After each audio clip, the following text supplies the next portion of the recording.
now. Today is the third day and the final day of our three-part lecture series on economic decision making and basically how to make financial choices in your life.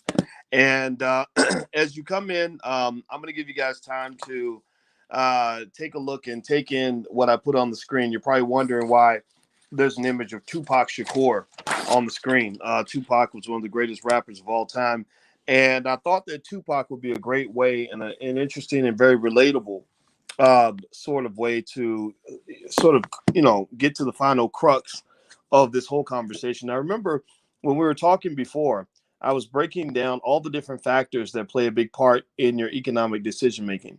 Your age, your access to capital, your health, your business opportunities, your perception of risk, uh, what your family situation is, your value, the way you value money.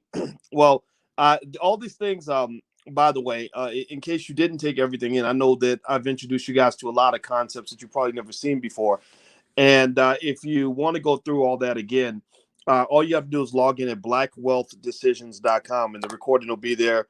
Once you sign up that one time, you have lifetime access. So it'll also be in the blackstockmarketprogram.com. So that's always there. And I encourage you to go through the material again. Let some of your family members go through it, because these ways of thinking about money are things that the most of the public just doesn't understand.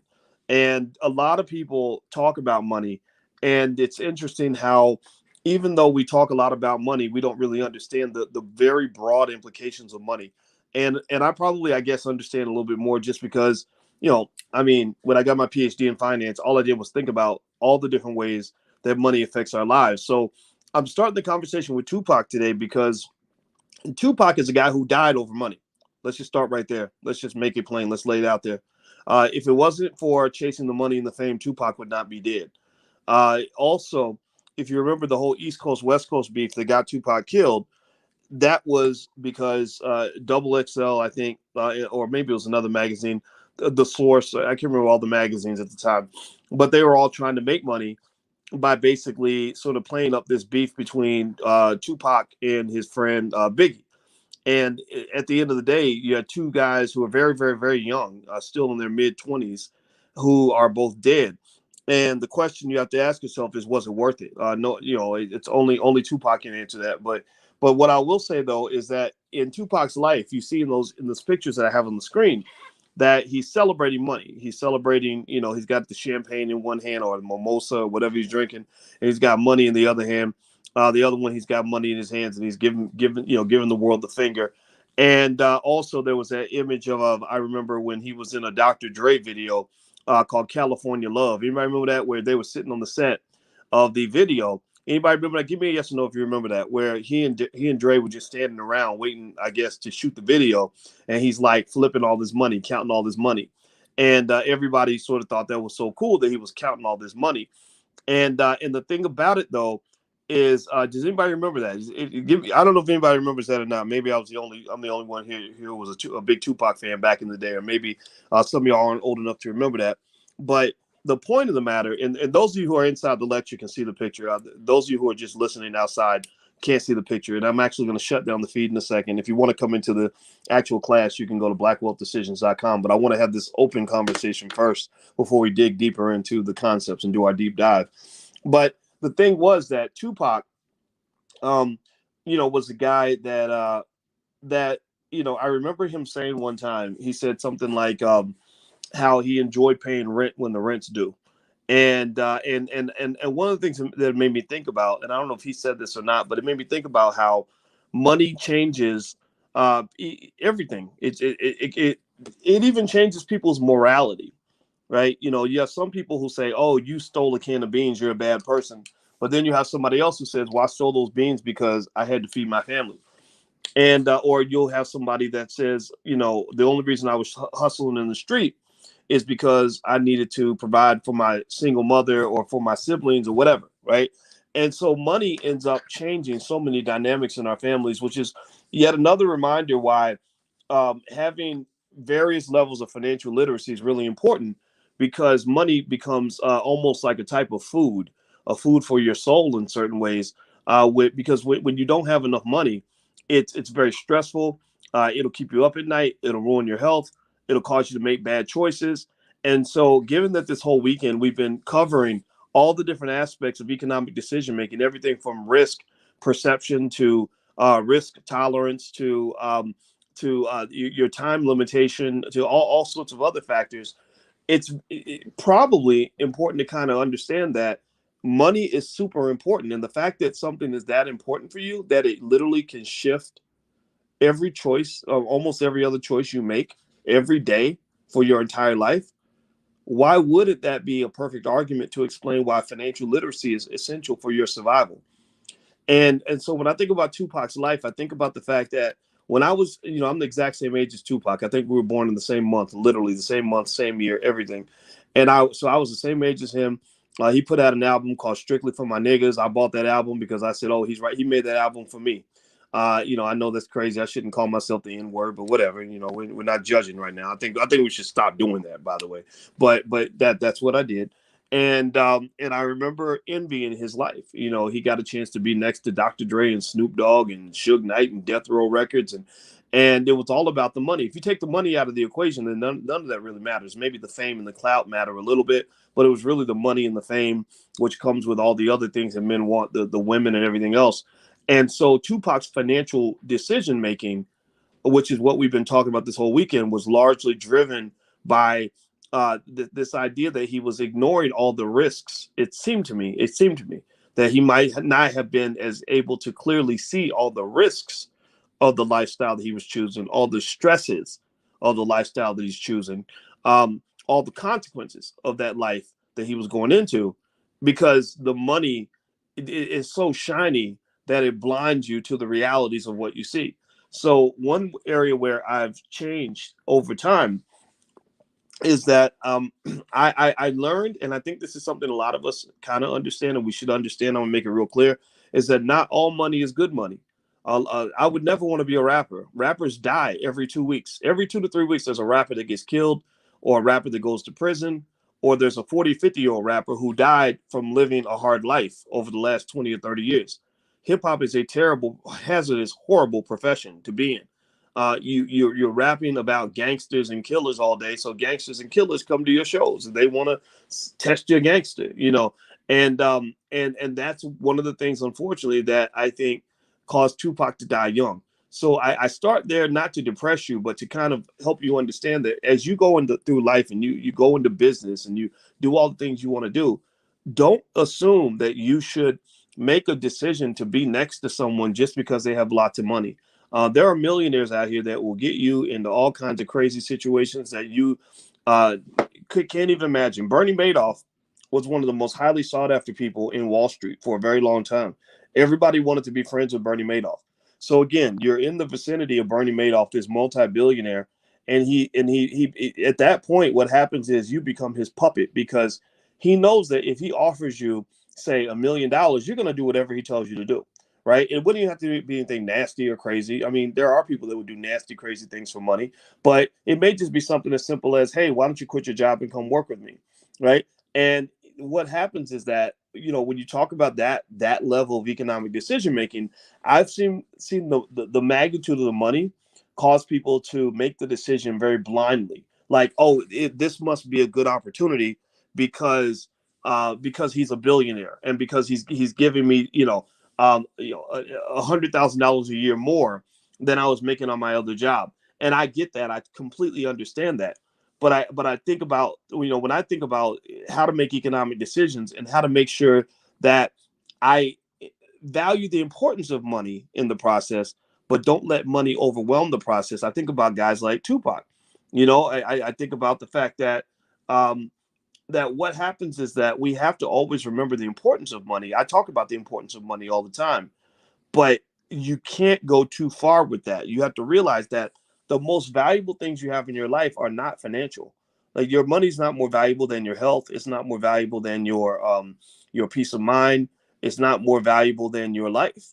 And unfortunately, Tupac learned that the hard way.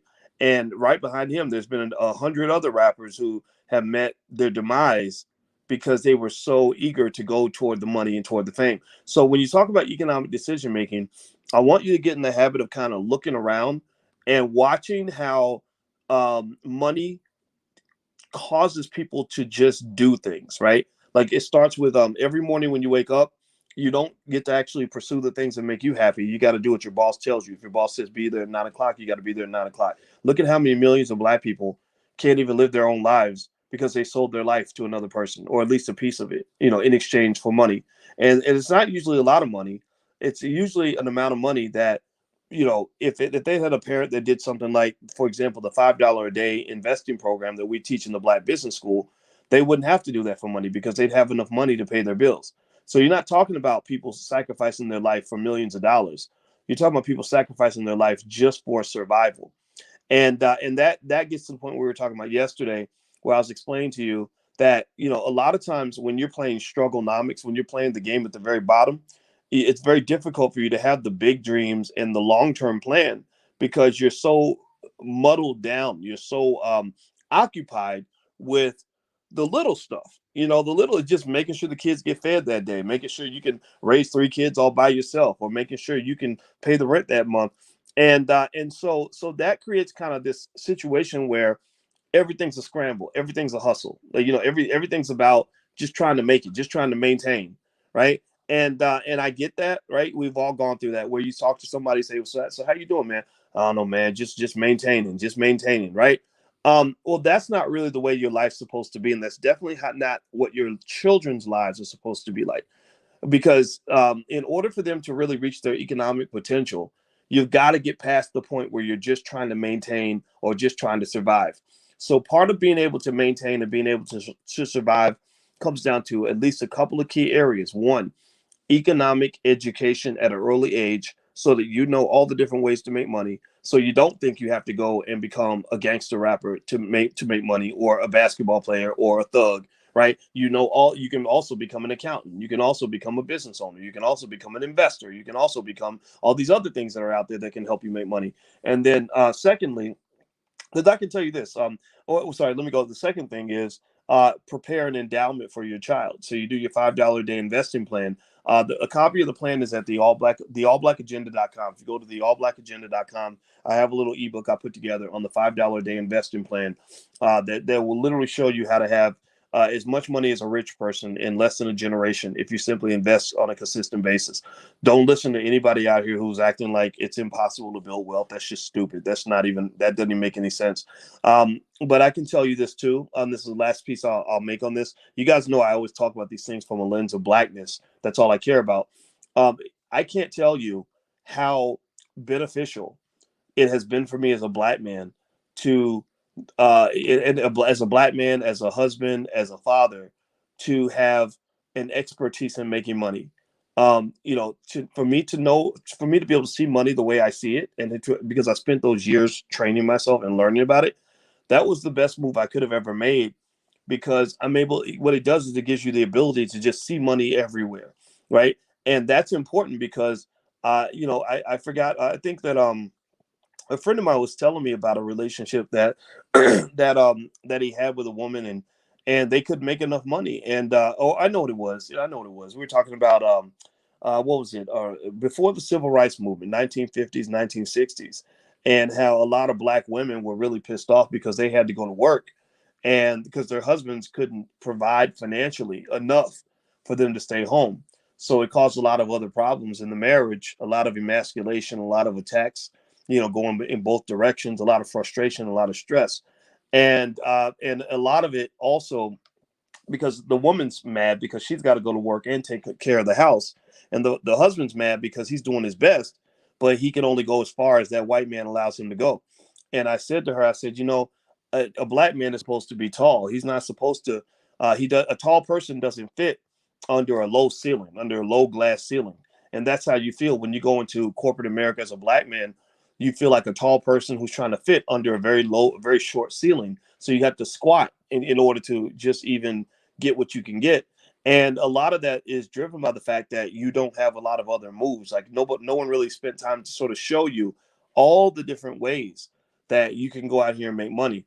And so when I see a lot of things that happen around me, and not just things that we go through in corporate America or the experiences I've had as a black man, But also I think about, these poor rappers out here that, that are sitting all lined up trying to get one record deal. One record label says, hey, we're going to pick one out of 1,000 of you to exploit you and to set up a business deal where we're going to make all the money anyway.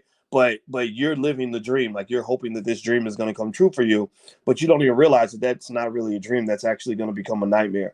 So I will just tell you this, and I love Tupac, and I know we love our heroes, we love our celebrities, we worship them again because that's where the money thing comes in. White people give them money, so we think that that makes them important. Well, I feel like if it wasn't for the money, I think he'd still be alive. I think that if he were my son, I would have said, son, I know that you're excited about being an artist and I know you're excited about doing what you love, but some of this stuff that you have going on around you is going to get you killed, you know, and I really think you may want to think about stepping away from all of this. And so anyway, that's my 2 cents. That's where I wanted to start. So when we're talking about economic decision making, we're not just talking about, a 401k versus an IRA. We're literally talking about every single decision that you make in your life that involves money. Think about this. When you decide which doctor to go to, money is going to be a factor. When you think about which person you want to date or marry, money becomes a factor. That's economic decision making. When you're choosing what job to take, where to spend, the next 100,000 hours of your life when you're away from your kids, that comes down to money. When your child needs something, the decision comes down to money. Most couples argue over money. They make economic decisions every single day. They're constantly watching their back financially to make sure that that things don't go bad. So you're making economic decisions all the time, and so having enough money is a great step in being able to at least relieve some of that pressure that a lot of us feel, because it's terrible. And you definitely, I hope, I mean, if you love your kids, you're going to do everything you can to make sure that they are in the best position possible to not just have the resources that they need, but to know how to use those resources in an appropriate way and to find more resources when they need to do that. So that's where I wanted to start the conversation today. And like I said, all this the last 2 days we've been doing this, all that's recorded. It's in blackwealthdecisions.com. You can log in, or if you're in the blackstockmarketprogram.com, you can log in there. And also, if you're in the blackstockmarketprogram.com, we're also going to meet on Tuesday morning at 11 a.m. Eastern. And so don't consider this to be a one-time conversation. If you have more questions about this after we're done with this 3-day event, I'd be more than happy to answer more of your questions and to keep talking about it. And you can send questions in advance when you're part of the Black Stock Market Program. So if you send your question in, if you want to ask me another question about this, I'll answer it on Tuesday, and I'll be around for you guys on a regular basis. All right, so let's get started.